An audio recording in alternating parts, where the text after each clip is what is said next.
Rachel Lang, welcome to the new school at Commonweal. Thank you so much, Michael. I'm so happy to be here. Rachel, you are a new friend. We were introduced by a beloved friend of both of ours who said to me, Michael, I think you would enjoy a reading with Rachel Lang. I always listen to her. She is a deeply mystically versed person who has been unbelievably effective in the outer world as well, but comes from a place of immense access to spirit. And so I emailed you and we did a wonderful reading just a few weeks ago, actually. And after it, I asked you if you would be interested in doing a spiritual biography, which, as you know, is one of the formats we do. I've done a lot of. And you were kind enough to say yes. So here we are. Yes, here we are. So as we begin, where do you find yourself today? What reflections do you have on doing this together? I'm in a space of gratitude for the person who connected us, who is just such a dear person in my life. And I have so enjoyed getting to know you through our reading, and then also subsequently in preparing for our conversation today. So I'm just really feeling grateful to be here, to be with you. So on your website, in your public persona, how do you describe your work? I describe my work as, well, I combine two different things. I am an astrologer and I'm a certified astrologer. So I know a lot of the technical aspects of astrology.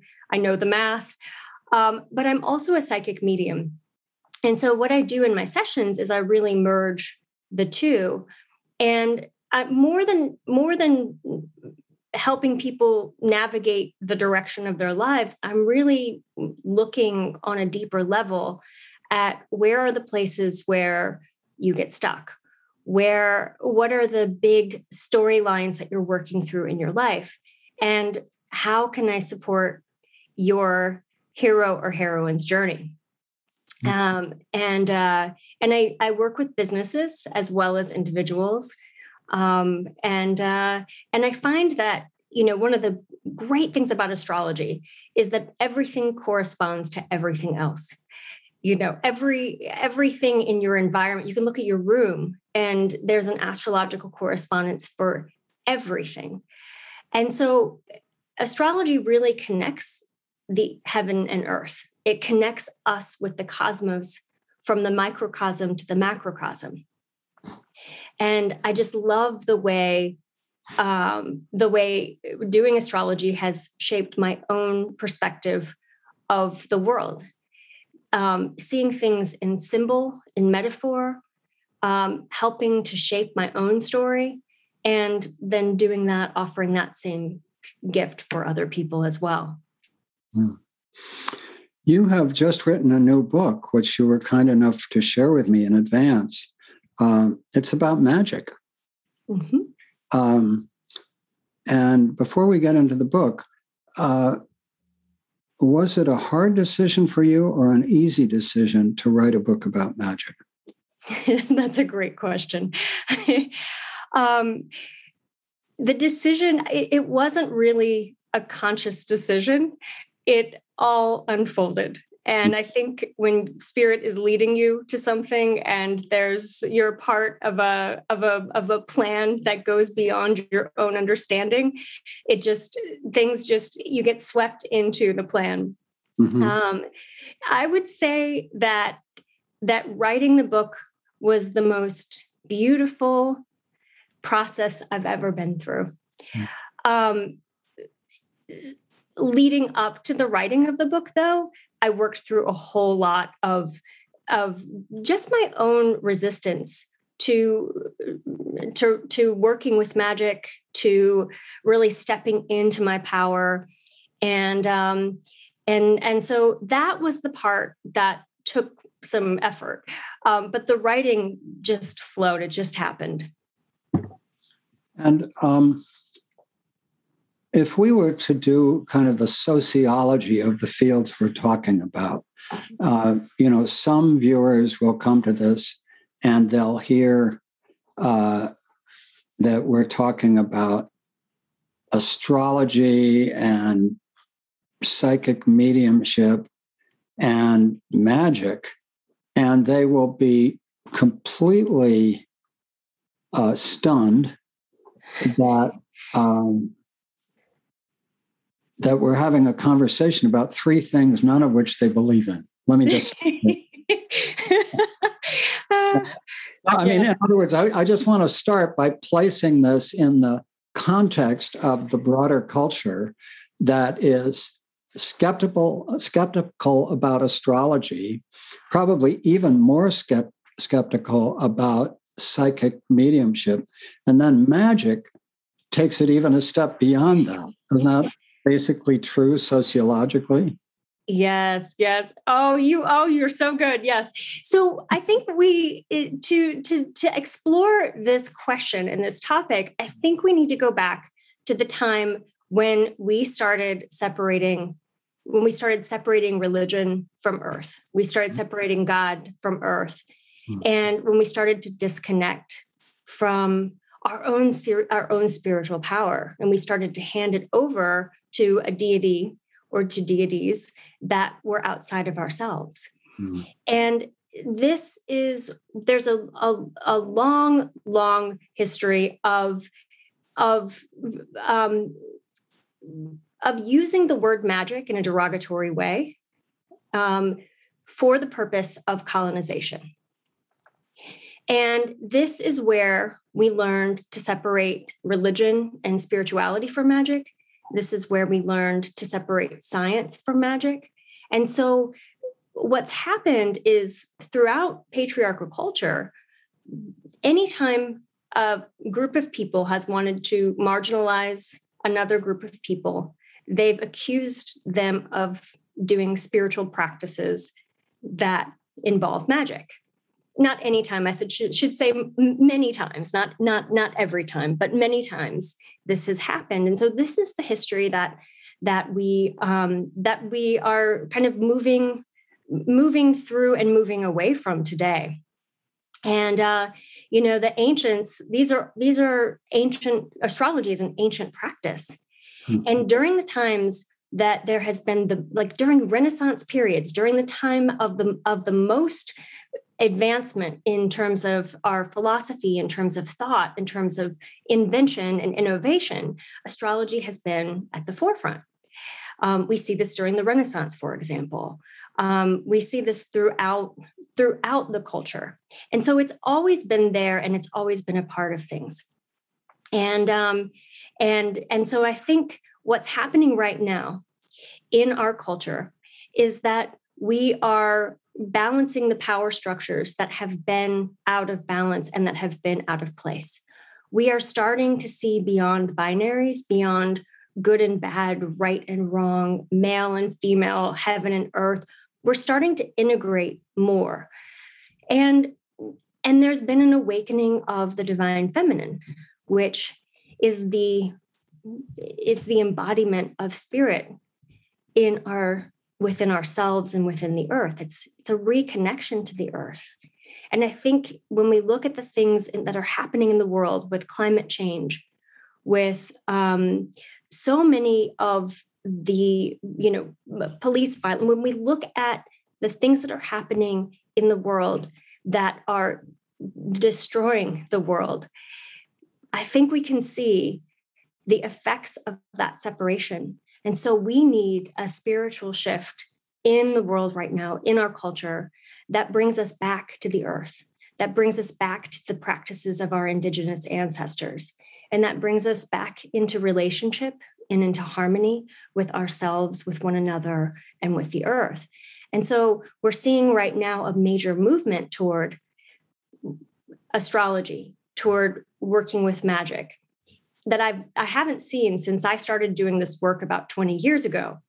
And so I've answered a lot of questions about is astrology real? I've faced a lot of those questions that you're asking throughout my career, and it's clear to me that right now the spiritual shift that we need is a shift toward magic. It's a shift toward bringing our spiritual selves, our full spiritual selves, into the world in a way that heals the world and that heals ourselves and heals one another. And I think that's what astrology, that's what magic, that's what super rational knowledge, so psychic awareness, intuition, things that we can't quantify, that's the gift that those bring, is the embodiment of the divine.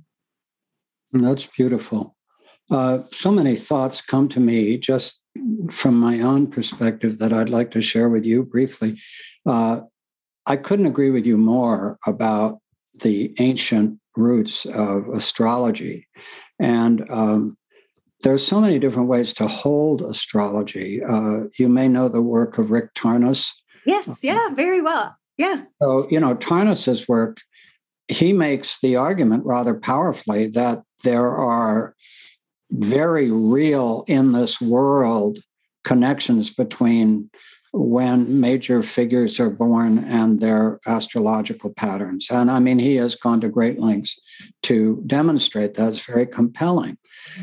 That said, one doesn't need to take astrology as concretely as that to do what Carl Jung did with astrology and many others, which is to say, whether one believes or not that a specific birth date creates such a specific fate, which I'm inclined to believe, and certainly Tarnas and I know you and others do, but it's also one of the richest symbolic systems that's ever been created.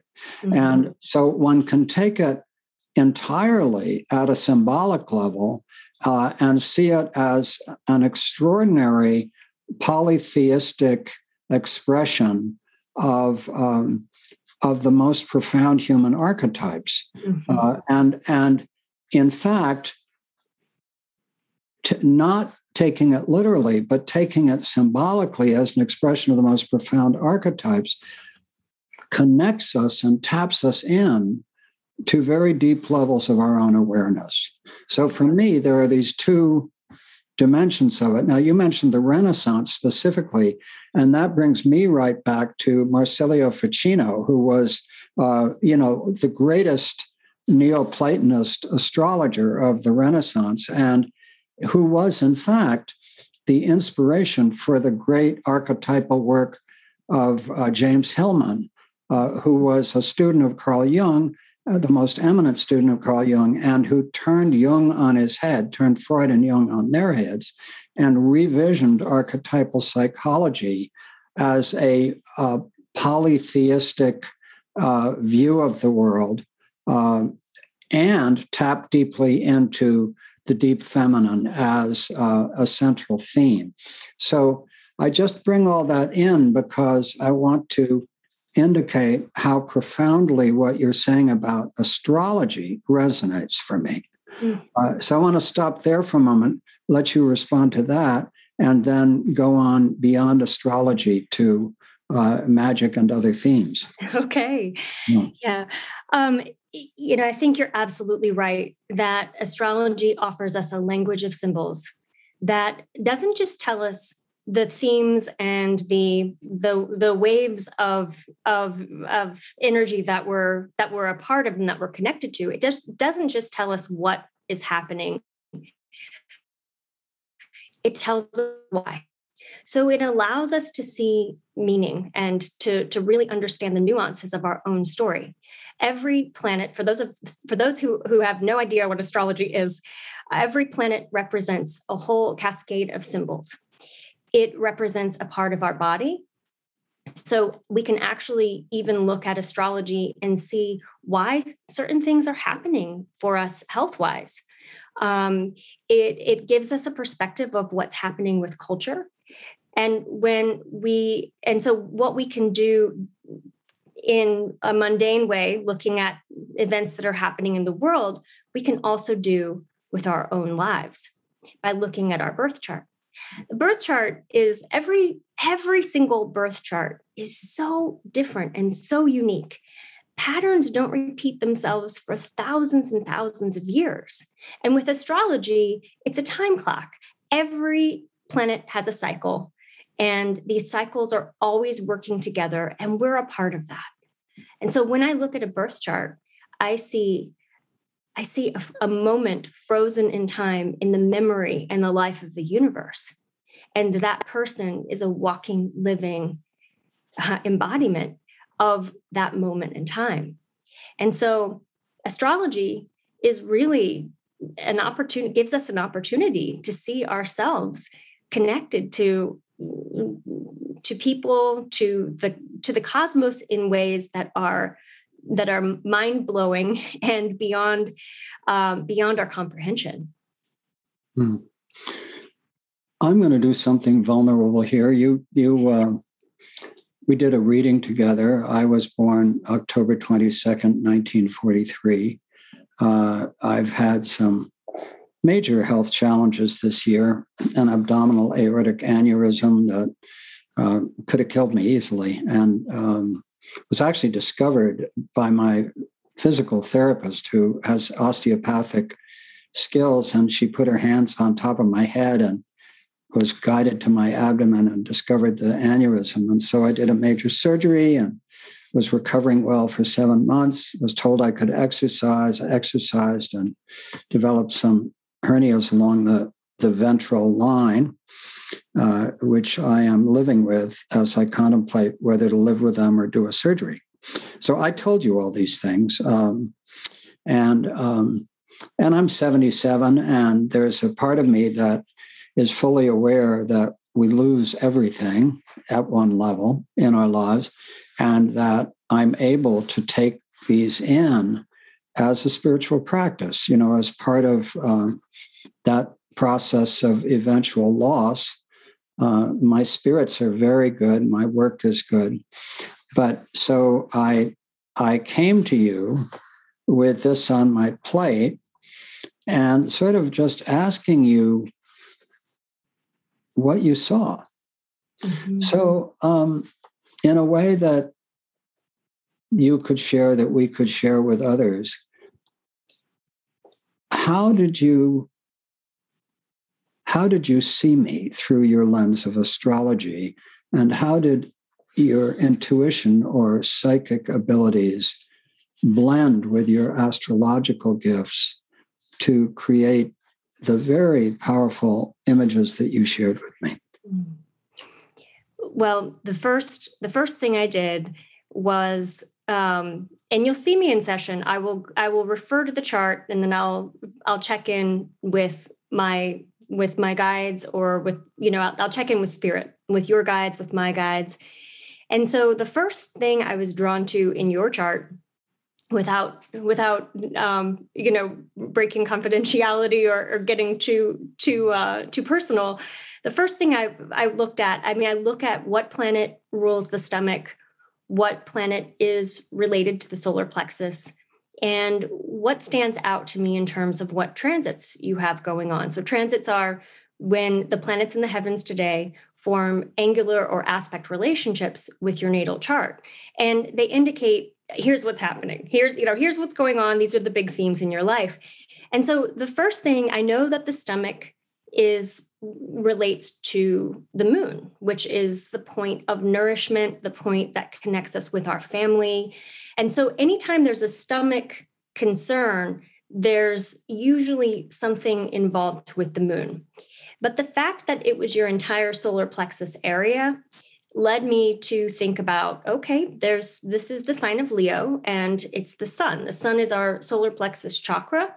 So every planet relates to a different chakra system, but there's also every single little point in your body has an astrological correspondence.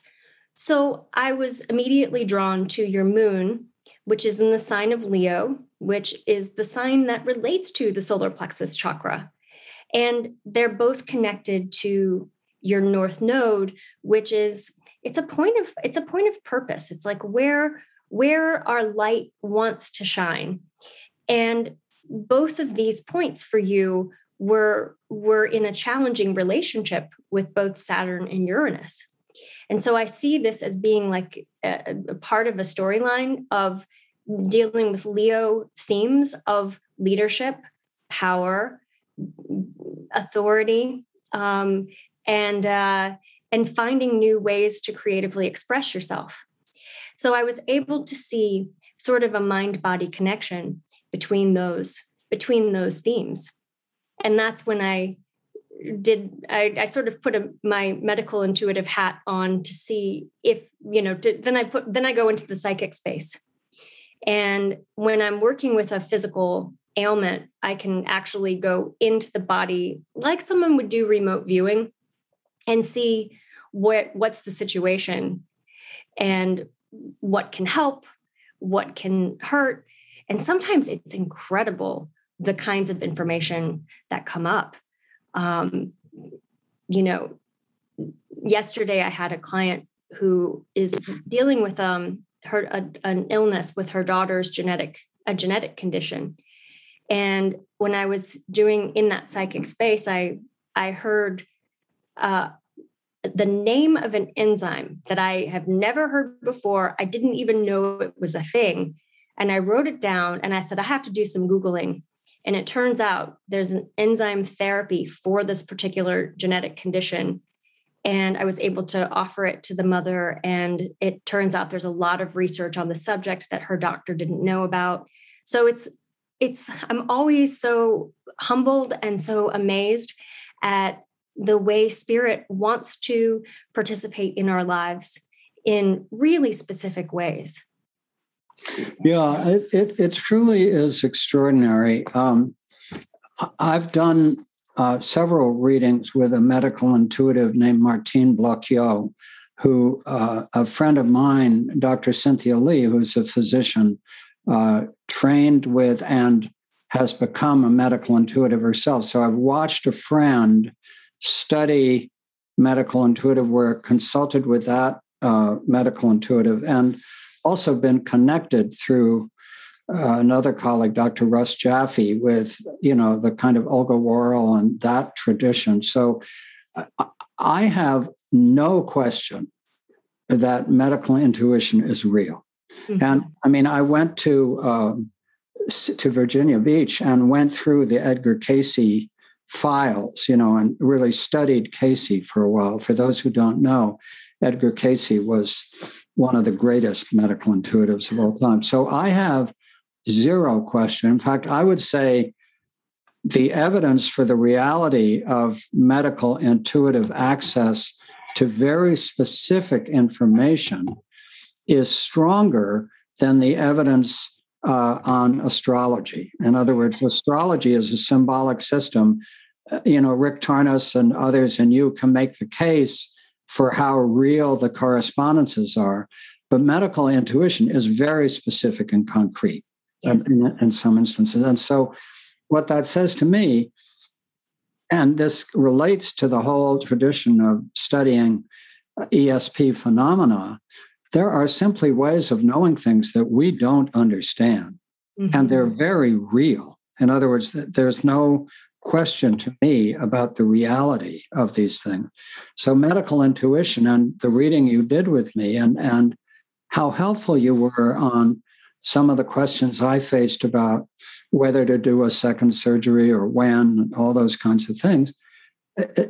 I knew it was grounded in perception. That said, when one works with medical intuitives,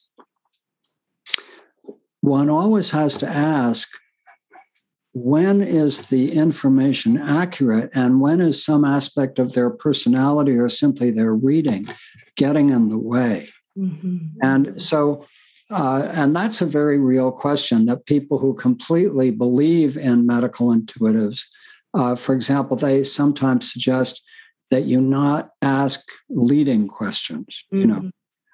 But Do you, as a medical intuitive, have to do some kind of internal query about checking yourself, or not?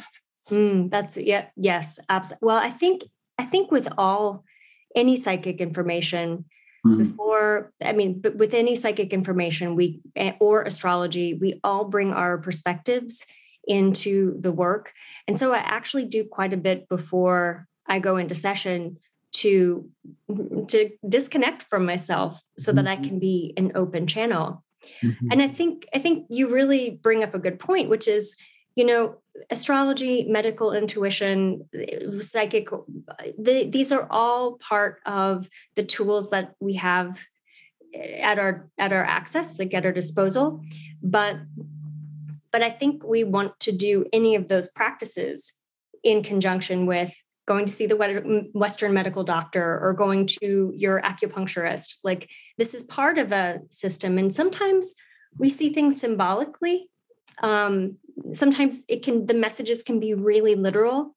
And astrology does, because cycles repeat themselves, you can track, during this cycle, surgery is not the most effective, not right now, but maybe next year, or not right at this time. So you can time things out. But I think you always have to consult multiple sources, and ultimately we always have to bring it back within ourselves. So, I think everything in our lives gives us the opportunity to go within and fine tune our intuition and assess whether or not something resonates with us, or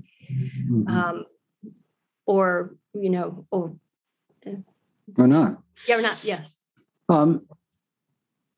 In your book, and also in a YouTube conversation you did within the last year, you talk about having grown up in a Roman Catholic tradition that was actually an unusual Roman Catholic tradition that actually encouraged you to talk with angels and didn't shut you down, praised this. So tell us a little bit. Let's start at the beginning. Where were you born? I was born in St. Louis, Missouri. What kind of family did you grow up in? I have a very interesting family. They're kind of, my parents, I'm the oldest of five. Mm-hmm. And like you said, my parents participated in what's called the charismatic renewal. So it's kind of a Pentecostal movement within the Catholic Church. Mm-hmm. And what kind of family was it? And what did your father do for a living? My dad is an artist, mm-hmm. and he taught elementary art growing up. And my mom stayed home with us for part of my childhood. She babysat. She's this very creative. She was a photojournalist, and she decided to take time off when she had us. So we didn't have, being the oldest of five, we didn't have a lot of resources, but they always found a way for us to get good education or to have the things we need. And I think I was raised to be just really resourceful, really creative, and had a very deep spiritual life as a child. Were they both native Catholics by birth? Yes, they were. So born in St. Louis, your father an artist, your mother a photojournalist who stayed home. Both of them were native Catholics. Did they become part of the charismatic renewal, or was that what they were born into? They became part of it. And I think they really wanted, I have two Scorpio parents, and Scorpio, the very intense, very dynamic, very charismatic. And they wanted, I think what they were drawn to with the charismatic movement within the church was this real physical, visceral experience of the Holy Spirit. So we would pray in tongues. I participated in these miraculous healing sessions. Like, we did this process called laying on of hands. So I would receive prophetic messages. I mean, I was up on stage in front of thousands speaking on behalf of, like, witnessing about Jesus and delivering the messages that I was receiving. So it's kind of it's an odd way to grow up. It was, it was an all-consuming spiritual experience. My parents led a prayer group. I planned liturgies. I was the youth choir director. So I was really in this whole movement, and it's where my friends were. It's where I started to work with my gifts. I had prophetic dreams. It was a pretty unusual childhood, but I think it really fed into the work I do now. When was your first conscious awareness of your connection with another reality? It was really early in my life. Like, now I'm going to get personal. Like, a lot of people who come to this work come because they have a history of trauma. And that was my experience. Not everybody, but when we're children, I think it's easy to connect to the spiritual realm, to, like, sort of leave our bodies and connect to the spiritual realm when something scary is happening on earth, because there's a comfort there and there's a sense of relief. And that was how I sort of started becoming more comfortable with the spiritual realm than I even was with the physical. Now, fortunately, I had, I was able to, in developing my spiritual gifts in a very conscious way, when I discovered spiritualism, which is a religion that's where I did most of my psychic mediumship training. When I was able to move into this in a conscious way, I was able to heal all of that trauma and come to understand it in a way that allowed me to find out how to use my experience to be of service and to help others and to give back. So I think I've always just had that spiritual. I've always had that spiritual awareness, that awareness of other realms. So what I think I heard you say was that, and it's absolutely true, was that you experienced early trauma, which absolutely connects many children to a reality beyond the physical, because the physical is so painful. Mm-hmm. And so you had that experience early, but you got engaged with a spiritualist church later, mm-hmm. right? You got involved with astrology at, I think, age 14. That's correct. Which you said in another interview, that changed everything for you. Yeah. So here you are as a young child in this evangelical Catholic movement. Your gifts are encouraged. You're the youth choir director. You're up in front of thousands of people speaking in tongues and witnessing. Mm-hmm. Yes? Mm-hmm. So it's an understatement to say that it was encouraged. It was actually praised. Right. Yeah.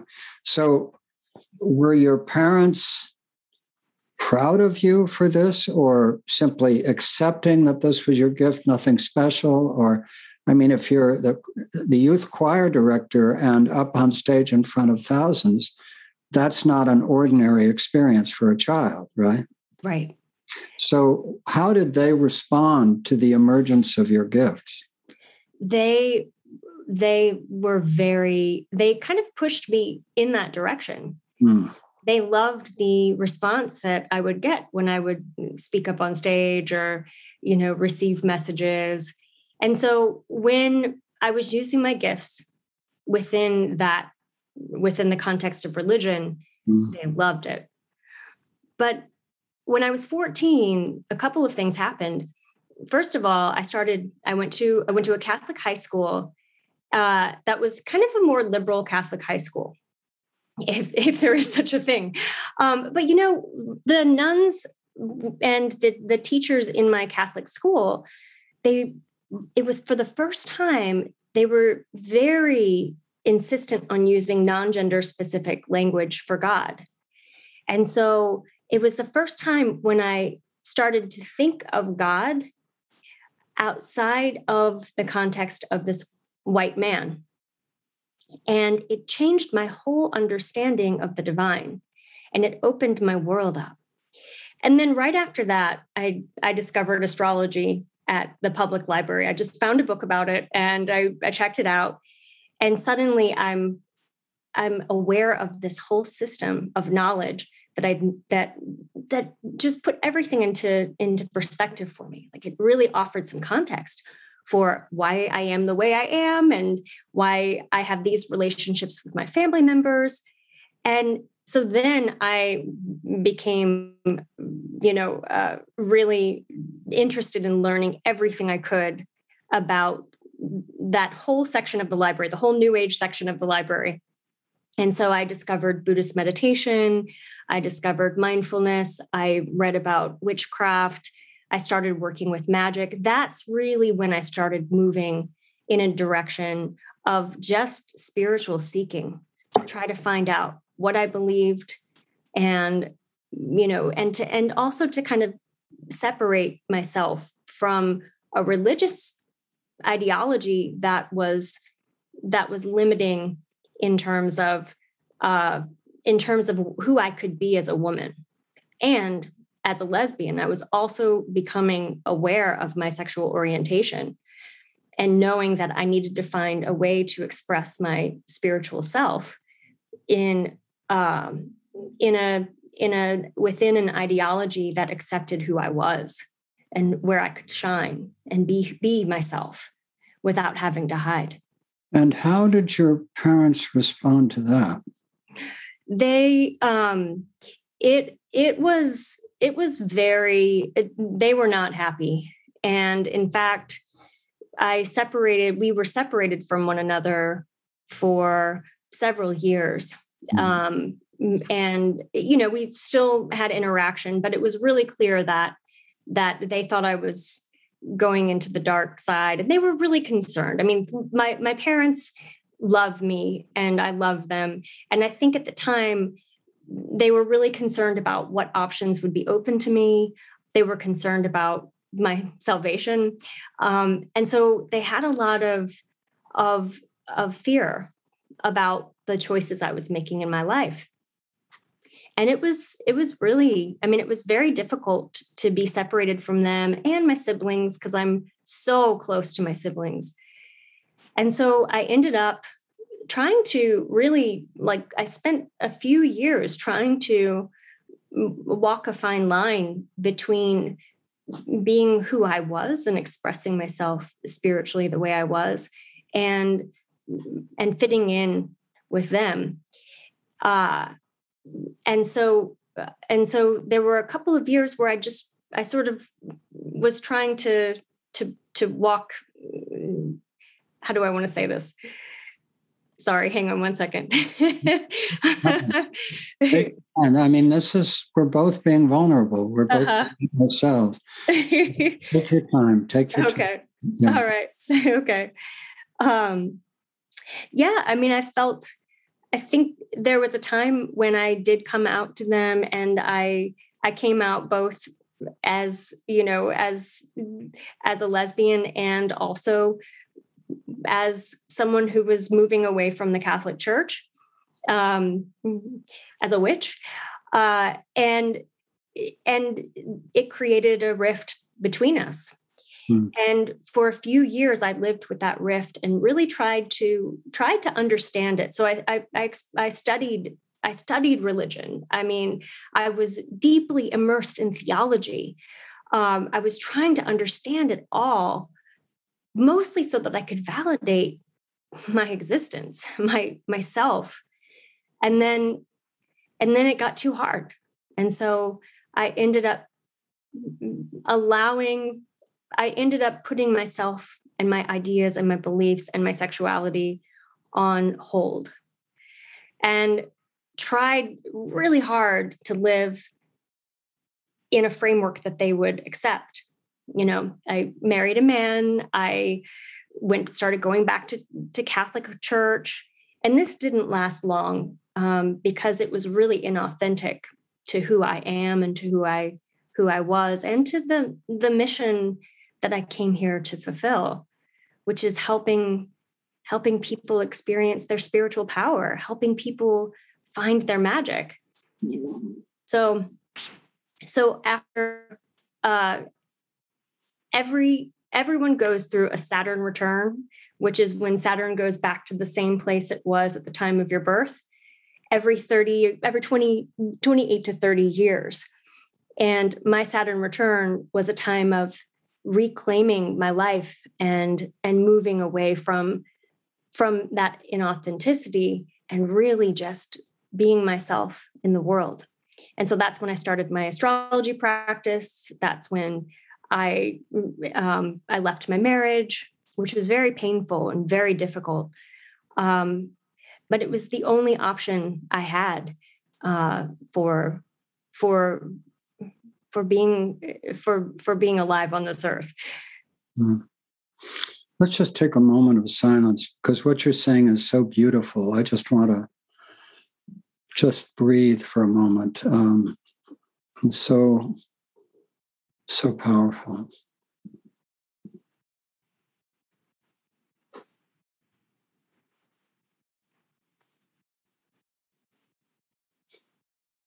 Peace. Mm. We go through so much pain, don't we, to become who we are? It's just remarkable. Mm-hmm. Yeah. So you mentioned you came out to your parents as a lesbian and as a witch. And it's actually the first time in this conversation that we've used the witch language. Mm-hmm. Clearly, astrology is hard for people. Intuitive medium gifts are hard for people. Magic is hard for people. But witch is another word of immense power. So actually, we're similar in this, in that, I was born and raised in New York City, grew up, went to great schools, undergraduate Harvard, graduate school at Yale, taught at Yale. I was on a tenure track. And then I left Yale on a sabbatical, ended up starting a school for delinquent kids in Bolinas, and then started Commonweal. And if anybody had asked my professional advice about whether they should leave a tenure track position at Yale to start a school for delinquent kids and then do something as crazy as starting Commonweal, I would have told them they were out of their minds. That this was not an excellent career move by any stretch of the imagination. Uh-huh. So I think it's fair to say that neither of us were looking for that trouble, right? I mean, yes. In other words, I was happy being on a tenure track at Yale. You were doing very well in this evangelical Catholic tradition where you were prized, but the universe had other plans for you. And, as a lesbian, they didn't really give you a space in conventional Catholicism for your, gender sexuality. They didn't give you that. And then they didn't have a lot of space for astrology. Yet for me, I have to say, in fact, it's a question for you, because sometimes, I've studied religion and spirituality all my adult life, and a series of the traditions have really opened for me. So my father was Jewish, my mother was Christian, he was secular. She had deep spiritual orientations, but she married this secular guy, but she thought she was a hidden Catholic. And so she never mentioned it to us growing up, but she had me snuck out and baptized by a Catholic nurse. And then she always made a big deal about Christmas, but in a way that could pass for secular. But when I was away at prep school, I suddenly had this deep wish. There was a 5:00 service in the local Catholic church. And I thought, hey, if I go to the 5:00 Catholic service, I'll have the whole day off. I won't need to go to the school church. So I asked my parents permission and they turned me down. And I was very angry with them. I thought I was angry with them because they were interfering with my autonomy of decision making. But what I discovered over time was that the living Christ has been central to my spiritual reality, and that I find the living Christ most deeply in empty Catholic churches that have been prayed in for a long time, not when services are going on. I have no interest in institutional Catholicism, but the living Christ, if you know the work of Richard Rohr, who's a great teacher, he says the Christ is another word for everything. And he is completely ecumenical in his understanding of the Christ. So, long story short, sometimes when people ask me about my spiritual orientation, I say I am a Jewish, Christian, Buddhist, yogic Sufi with Taoist influences. And I name those 5 because each of those traditions, Judaism, Christianity, Buddhism, yoga, and the Sufi tradition, really opened for me in deep ways. And I don't find them incompatible at all. So, I found my way to an experience of the living Christ, which my mother had, but she couldn't talk about. And I actually didn't learn that she thought she was a secret Catholic until after her death, when my brother told me. And when we do our spiritual biographies, we're covering these experiences, which we don't usually talk about, is profound. So the question that led me to for you is, since you needed to separate yourself from a very patriarchal, evangelical Catholic tradition, how do you hold the Christ and indeed Catholicism in your spiritual identity today? I mean, is it part of it, or is it something you really needed to leave behind? Because many Catholics I know, particularly people who were profoundly Catholic, they really had to leave it in order to recover.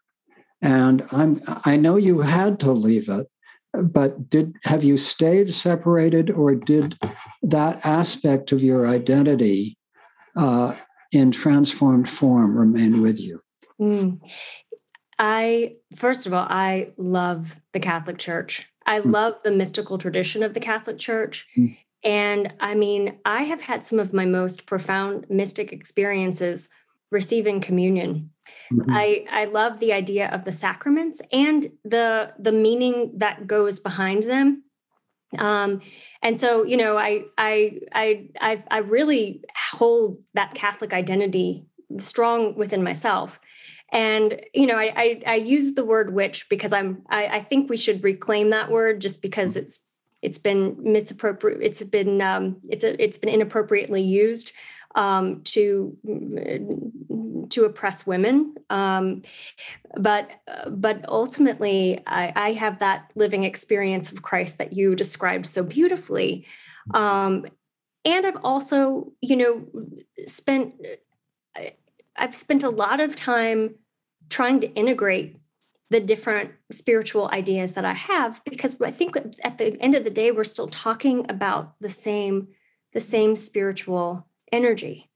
And this is one of the things that I address in my book. It's like magic is is the flow of what we might call the Holy Spirit. I actually did my master's thesis on this topic. I studied the witch trials of the early modern period in Europe, and from that started to understand that really what I was researching was power and the embodiment of spiritual power. And Pope John Paul II, he wrote an encyclical. I don't know if it was exactly an encyclical, but he wrote about the Holy Spirit, and the way that he described the Holy Spirit was very similar to what I read about or what I experienced in my own practice of the kinds of spiritual experiences that we have in rituals, in ceremony, in pagan experiences. That energy of the Holy Spirit can be described as creative, life-giving. It's enlivening. It's full of possibilities. It is the co-creative aspect of the Trinity. And so I think that my Catholic identity and my Catholic upbringing and research and I was really in it deeply. I think all of that informs my understanding of various spiritual practices and more than anything, the mystical experiences that I've always had. There's a strong relationship. Spiritual energy is spiritual energy, no matter what we call it. So I haven't abandoned my Catholicism. It's so deeply inside of me. But I've found ways to love it. In fact, this is when I was I went to theology. I got my master's in theology at Loyola Marymount, and I was really struggling with systematic theology, which is basically like studying the dogmas of the church. And I was struggling with it, and I was getting a B, which is like, I don't get Bs. And I was in prayer one night trying to figure out how to pass this test. And I heard my spirit, my guidance say, you have to love the patriarchy. You have to love this. And it changed everything for me, because then it wasn't an oppositional force that I was seeing myself in a conflict with. I realized that in order to heal something, a part of myself primarily, that I have to love the oppressor or the system. That change doesn't happen with hate. Change happens with acceptance, with love, with an attempt to understand. And that doesn't mean I have to condone it. That doesn't mean I have to participate in it. It just means that I have to see everything through the lens of love. And I got an A on the paper. But it really shifted things for me, and it allowed me to approach my understanding of sacrament and of faith and of the tradition of the Catholic Church. I mean, so much. One of the things I love about Catholicism is that it's both faith and tradition. Like, so it looks, and also there's a real, Catholic ideology is formed and structured from philosophy, from actually pagan religion. Like, so I was able to appreciate things about Catholicism that I don't think I would have otherwise. So much that you're saying goes so deep. Let's go back into quiet for just a minute, because it's so profound. Peace. So many directions I want to go, so I have to take them one at a time. But the first most obvious question to me is, were you able to reconcile with your parents, and have they accepted you as you are? Mm-hmm. Yes, yes. One thing I will say about my parents is they don't love that I do astrology. They actually said they won't buy my book. And that's okay. I mean, that really is. They didn't come to my wedding. There have been a lot of things throughout the course of our lives that have been challenging for us. And at the same time, I never for one second doubt their love and their commitment. And they're the kind of people who are willing to look at the decisions that they've made or look at things that have happened in the past and take responsibility for them. And I think we do this dance, my parents and I, where we teach each other, we learn from each other, we stretch, we grow, and it always comes back to love. And so they're always there in really significant ways when I need them most, and vice versa. And I think they've come to accept me. They've come to love my wife, and they've visited a number of times, and we go visit them. And we have really deep conversations about our differences. But it has been one of the bigger challenges. It has been one of the reasons why I think it's been hard to really be out with this work. And only recently have I moved beyond a lot of those challenges. And I know some people listening might think like, you're an adult. why are your parents still an influence on you?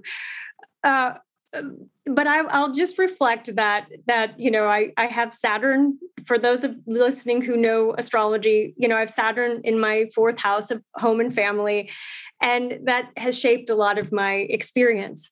Because Saturn is where we do our work, and it's where we learn our hard lessons. But in mastering those lessons, then we become teachers. And so I think that's been a defining point of my relationship with my parents. I found tears coming to my eyes just now, which doesn't happen all the time because I'm not an easy tearer upper. But the thought that came to me was, if they haven't done so already, I hope they discover how to be truly proud of you. I really do, because you're an extraordinary being, and you are indeed faithful to the living Christ and the church in ways that the church needs to grow into. I mean, Pope Francis is trying to grow the church into this, I mean, when he was asked about gay people, and he said, "Who am I to judge?" So he's trying. And you and I know there are these both unbelievably beautiful, deep mystical traditions within Catholicism, like the one that your parents were in, which was, more evangelical, concrete. But there are, Richard Rohr, for those who don't know his work at the Center for Action and Contemplation, I read his letter every day. And, he is one of the real true beauties. And then you have people like Thomas Berry, who's, earth-centered Catholicism is so powerful, and Teilhard de Chardin, who did the amazing work early on, the predecessor of Thomas Berry. A friend of mine, Mary Evelyn Tucker, who teaches religion at Yale with her husband, John Grimm, and is a kind of lineage holder for both Thomas Berry and Teilhard de Chardin, and is herself Catholic, but with immense erudition about all the world religions, particularly Chinese. So there are ways of being Catholic that are so profound. And that is true for every single tradition. I mean, anybody who takes, the fundamentalisms of the different faiths, every faith has a fundamentalism, and every faith has a universal mystical aspect. And my way of understanding it is that the mystical light is at the heart, but it is not visible to everybody because a lot of people need rules and order and quite concrete things. So every tradition needs to meet all human beings at every level, from those who need black and white rules, where you get the fundamentalisms, to those who seek the mystical core. And so people have really thought about, how does the mystical core relate to the external fundamentalisms? And among the most sophisticated of this are the Sufis. Ibn Arabi, the greatest mystical spiritual teacher in the Sufi tradition, which is part of Islam. And the Sufis have a saying about their relationship to Islam. And the saying is, don't strike at the face. Don't strike at the face, meaning you may have a mysticism that completely transcends the rules and so forth, but don't criticize the rules, which would be striking at the face, because the external structure is what enables the internal spirit to exist and be sustained in pure form in that tradition. So even though there's a level of deep contradiction between the mystical core and the fundamentalist exterior, they need to coexist. Mm-hmm. And similarly, we who, anybody who looks at, as so many Americans do, who look at Islam as at least a lesser religion and sometimes the face of the devil or whatever, Islam is an unbelievably beautiful tradition. Oh, yes, it is. Unbelievably beautiful. As is Buddhism, as is the Hindu tradition, as is Christianity, as is Judaism. So to me, the future has to be with an awareness of the heart of these mystical traditions essentially being one. Mm-hmm. And of course, that's in theology, as you know, that's a controversial position, since many theologians hold that the idea of oneness at the heart of all the great spiritual traditions is a mythology. And some people say, truth is one, paths are many. They say different paths lead us to get lost in the same woods. They reject the idea of oneness.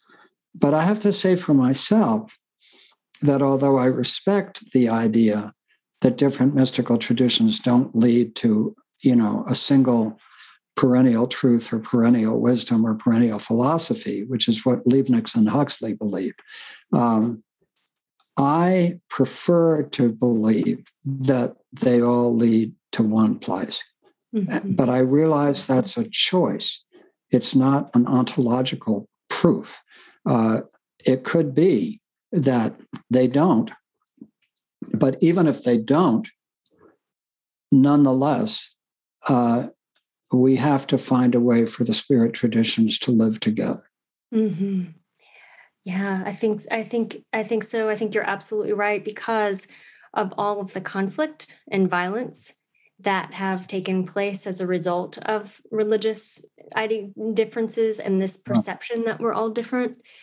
And I think this goes back to, one of the reasons why I felt so inspired to write about magic is because it, and I can't help but smile when I think about it, because ultimately I think magic is it's a spiritual force that awakens our curiosity, that brings the spirit to the physical, like it's the embodiment of spirit. And as you're talking about the commonalities between different religions, or as I was listening to you speaking, I was thinking that ultimately, it's the human experience that can connect. It's the way that we experience spirit and spirituality in our bodies. That is ultimately like where I think we can all connect, because you have mystics of different traditions explaining that they're having similar types of experiences, and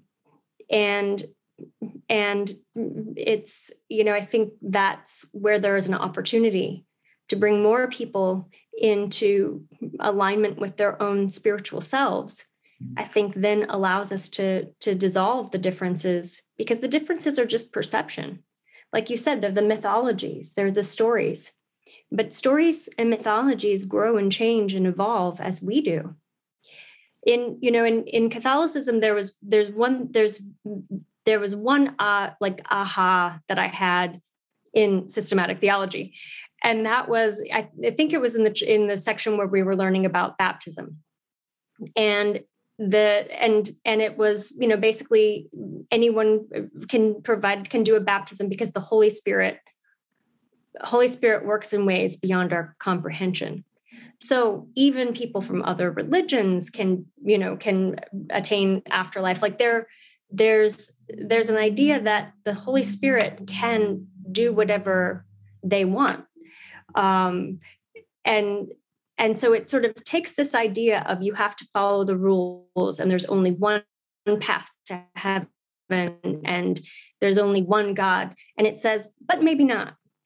And I always lean toward that, because maybe not. That's beautiful. So speaking of your book, let's come back to your book now. Say a little about your book for both people who will read it and people who won't. I'm torn between saying too much about the book and encouraging people to read it, because it's deeply accessible. Let's start there. It's written and designed. I mean, you're a very sophisticated person, and you could have written a much more complicated book. But this book is written to welcome people, and I would say particularly women, although you make space for men by describing the feminine within all of us, but particularly women, the illustrations and everything else. You're really writing for women who are open to exploring magic in their lives. So how would you introduce your book to our listeners? Why did you decide, since you had so many choices, to write in such a deeply accessible way? You just summarized my whole writing process. I have a whole nother book, a whole other book that's with the research that I left out of this one, and some of the ideas that are like you said, a little bit more sophisticated. And ultimately, I just felt led to reach my clients, the people who are just now starting to awaken to their spiritual gifts, who are so curious about how to deepen their intuition, how to work with ritual. And so I wanted to write something and present something that gives people permission, no matter where they are in their spiritual journey, to start exploring aspects of themselves and magic, working with magic. I think it can be so intimidating when you read the Picatrix or you read Hermetic texts. Like, there's a lot of details about when to plan rituals and how to work with certain things, and it can be a little intimidating when you're just starting out. Like, maybe someone has been raised in an organized or traditional religion, and now they're starting to realize that there's more. And so I wanted to speak to those people, as well as to those who can, who have been in this world for a while and might be hungry for new ideas. That's beautiful. And you also, you bring in other aspects of your experience and so forth. So, for example, you bring in your experience with with gems, with semi-precious stones, and you have a beautiful chart toward the end where you have all the different astrological signs and the gems that go with each one. I've worked with semi-precious stones. I didn't believe in it at all. I hadn't even thought about it. And one day there's up on Whidbey Island, where I am right now, in the town of Langley, there's a little gem store. And I walked in, and there was a little tangerine flake crystal.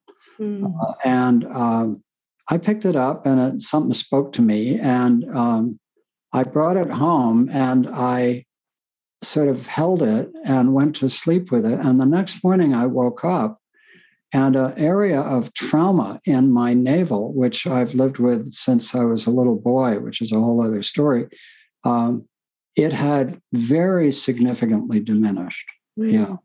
And I thought, whoa, what is this all about? So I began to take a dive into that amazing power. I mean, talk about the power of the earth. All of these things are formed in the earth, over millions of years. And sometimes, under immense pressure. Right. Yeah. So, and you integrate that in, you talk about potions.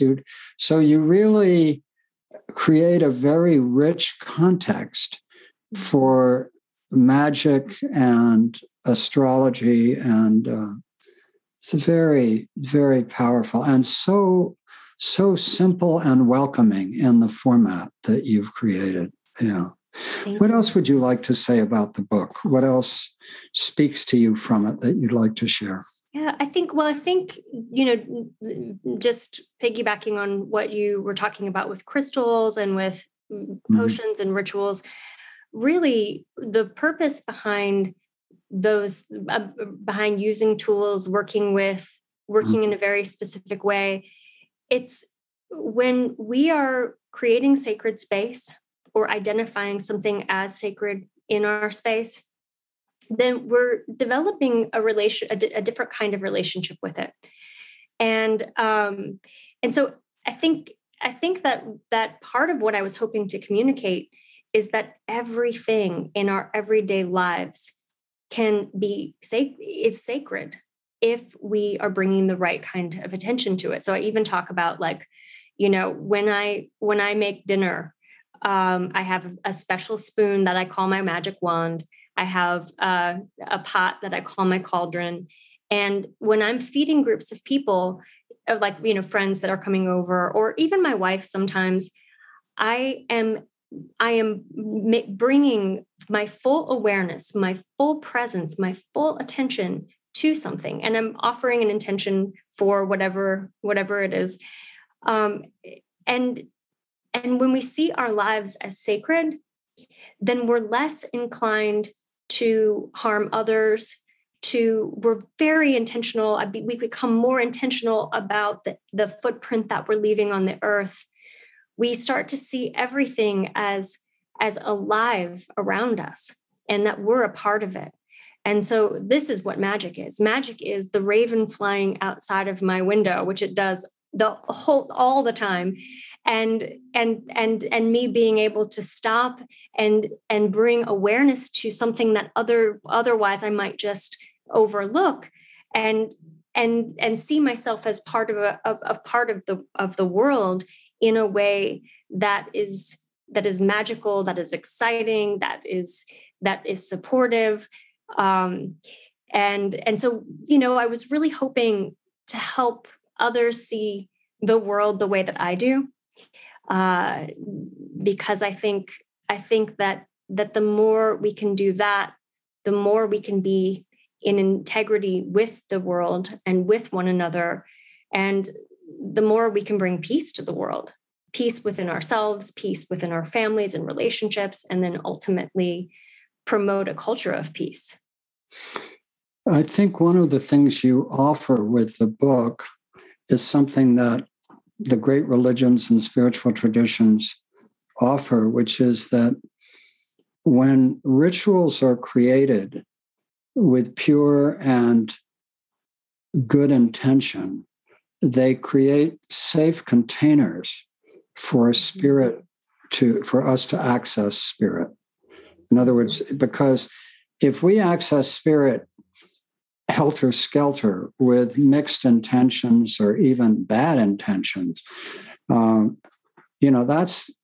that's a form of magic too, but that's a harmful magic. And actually, when you think about the traditions of witchcraft, it's not only that they've been misappropriated by the white patriarchy to oppress women, but if you look at the history of witchcraft in many, many cultures around the world, if you go to the Wikipedia entry on witchcraft, in fact, in many cultures, it was used to cast evil spells on people and stuff like that. So it has, talk about embracing our dark side. Witchcraft has its dark side, which is an ancient one, and actually you could even say a fairly dominant one, at least the way history has been written, probably largely by men. But, if that history needs correcting, that's going to be a big job. But I wanted to ask you, in that light, one of the modern traditions of witchcraft, which focuses on the positive, obviously, is Wicca. Mm-hmm. And I wanted to ask you how far you've studied with Wicca. What is your relationship to Wicca? What do you think of Wicca? Mm-hmm. Yeah, I studied it pretty religiously when in my early 20s, and I've come and gone from it. I don't consider myself a practicing Wiccan, but I know a lot about it, and I do incorporate a lot of the ideas and rituals and tools and techniques into my ritual practice now. But like I was saying before, I think I've found ways to integrate all of the spiritual idea, like with Catholicism, with Wicca, with Buddhist meditation. I love certain things about all different religions that I've studied. But I do think, going back to what you said about the misuses of magic in the past, I mean, yes, you're right. There is a dark side to any, I think to any religion, but I think for witchcraft in particular, because there was a real, and I studied the witch trials, and a lot of the propaganda that was created to justify the killing of witches. Yeah.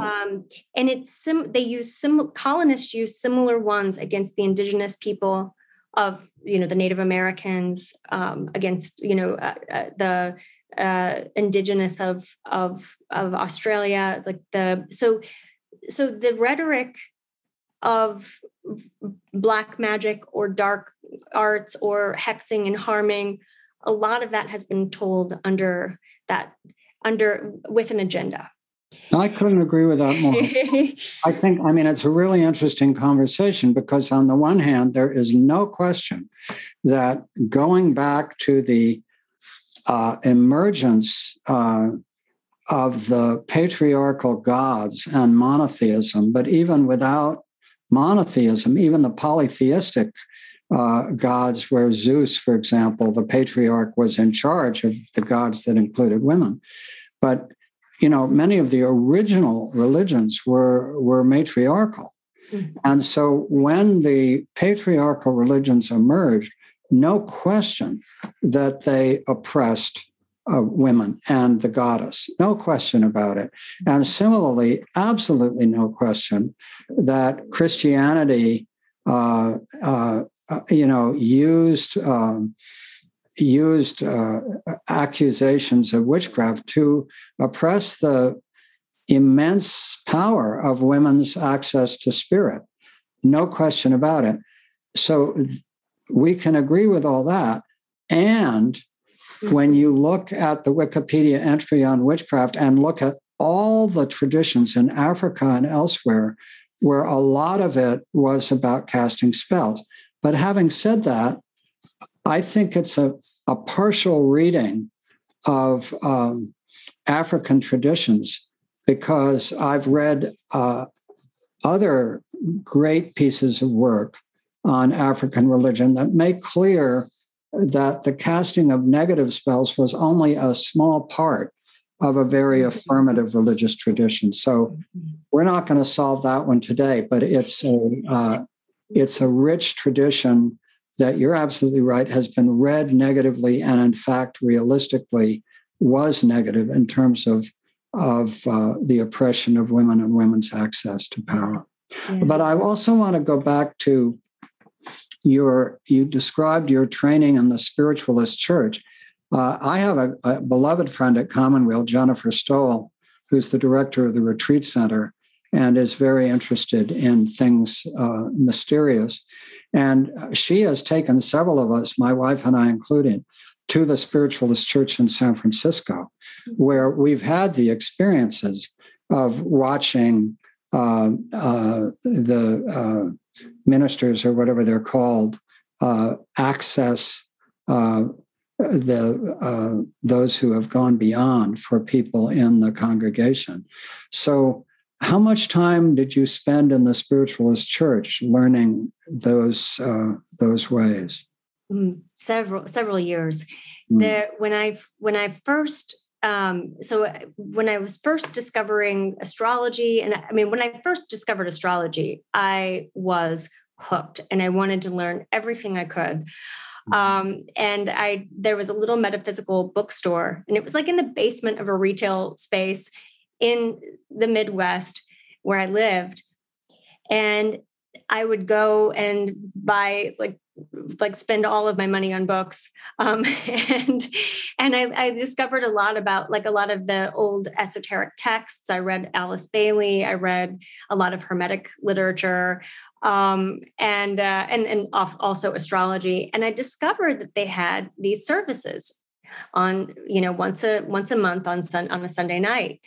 And I didn't know anything about spiritualism. I think spirit led me there. And so that's when I discovered spiritualism. And there we would set up these old metal folding chairs and put them in a circle. And it wasn't very long into attending those services that I was one of the ones who would stand up in the center and give messages. It was just natural talent for me. And I was like, oh, I can do this. And I loved it. So I did it for several years. How old were you then? I was 18. So 4 years after you discovered astrology, at 14, at 18, you were giving readings in astrology. Yes.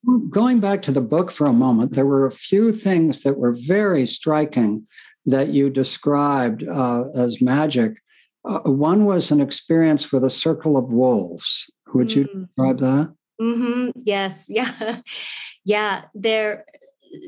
So I was leading a ritual, just a friend of mine and I, on Halloween. It was a full moon, and we were doing a ritual. And so we walked out into this field in the middle of Missouri, and only under the light of the moon.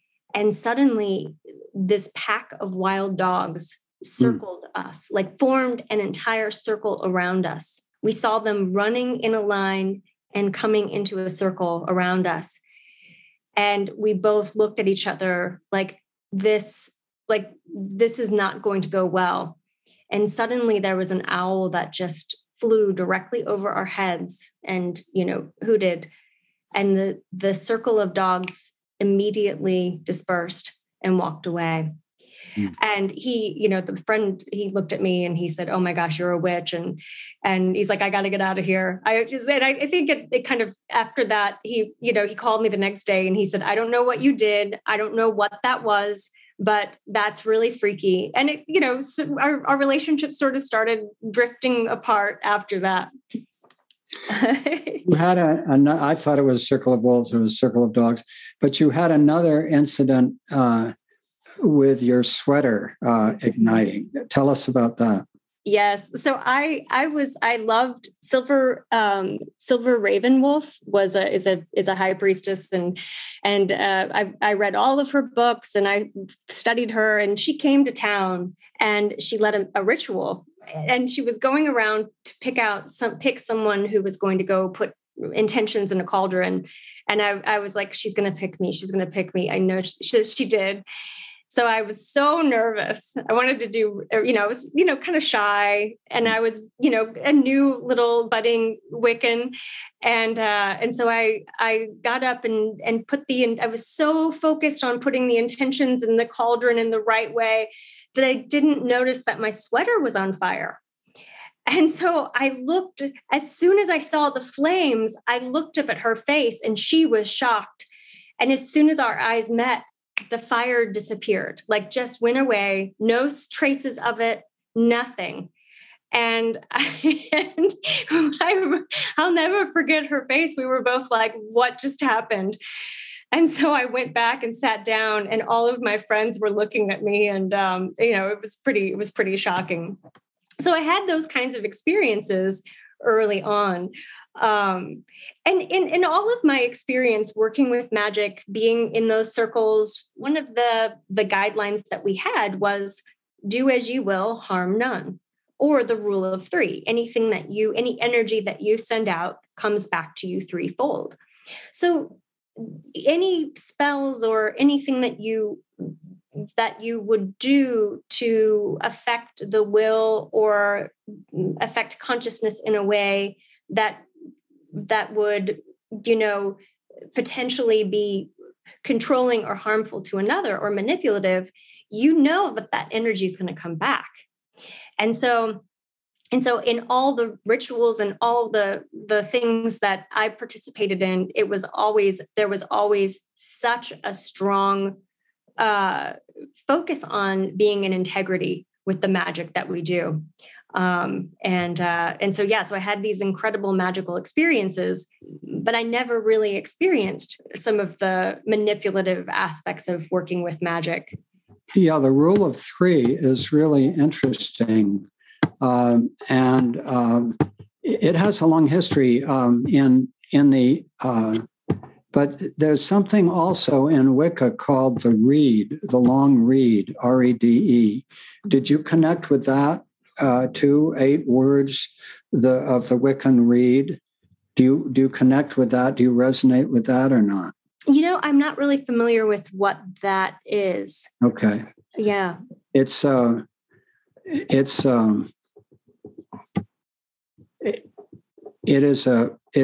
you can look it up. It's a really interesting part, but the other point in it is the rule of three, which is also very ancient, and you find it in Rudolf Steiner's anthroposophical tradition too. So it's come from many different places. Mm-hmm. So as our time, we've got another 15 minutes or so. We promised we wouldn't go over 2 hours, but as our time begins to move toward completion, what else would you like to explore that we haven't talked about yet? What aspect of your life and your work? I guess a question I would ask is, maybe this is one way of framing it. You've just put out, when this appears, this beautiful new book on magic, which I hope many people will read. You certainly opened me up to a direct engagement with magic and witchcraft, which I had not done before. I mean, I clearly have connected with astrology and with intuition, but magic I had certainly read about, but I'd never talked to a practitioner. And so my question is, as you, knowing your own astrology, well, let's start with this. Mm-hmm. What is your astrology? As you understand your astrology, looking forward over the next 5 or 10 years, what do you see for yourself, and what is your intention for yourself? That's a great question. So my astrology is I am a Libra sun with a Gemini moon and Taurus rising. And I have a stellium in Scorpio, including my North Node, which I just gave away my age. But the North Node in Scorpio it's associated with magic, and it's my North Node is in the 6th house, which is the house that I connect with ritual, with daily ritual and ritual practices, and as well as well-being and health and service. I'm getting ready for a nodal opposition next year. And I also have Pluto. Pluto is going to be entering Aquarius in 2023, 2024, and it's going to be aspecting my moon and Jupiter and ascendant, all like that whole collection. And so I'm hoping that will open up more writing and more opportunities for publication. I've got a couple of other books that are in my mind. And it should be an adventure. Whenever we have Pluto transits, Pluto, for better or for worse, Pluto loves to inspire change, and change that is in the service of our soul and our evolution.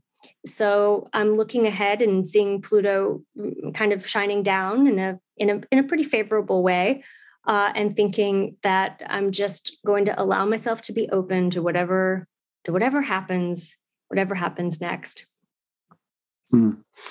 What are the greatest unanswered questions for you in your life?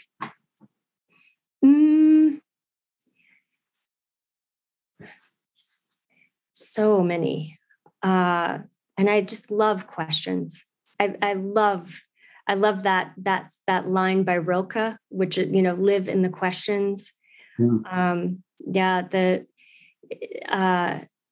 Because questions are so much more interesting than answers. Mm-hmm. How can I be more of service to spirit, to God? Where would you like for me to go? What do you want me to say? Where are you leading me? So that's a big question that I'm really focused on right now, having just finished this book, wondering what's next. And then the other questions I have are, how can we bring more peace to this planet? And how can I participate in that movement? And then I have some other questions, some personal questions, like about certain things in my life. Why did this happen? And those kinds of things as well. Well, Rachel, first of all, I want to say I've just enjoyed this immensely, and I look forward to an ongoing friendship. I'm so grateful for the reading that you did for me. I'm sure I will come back for more.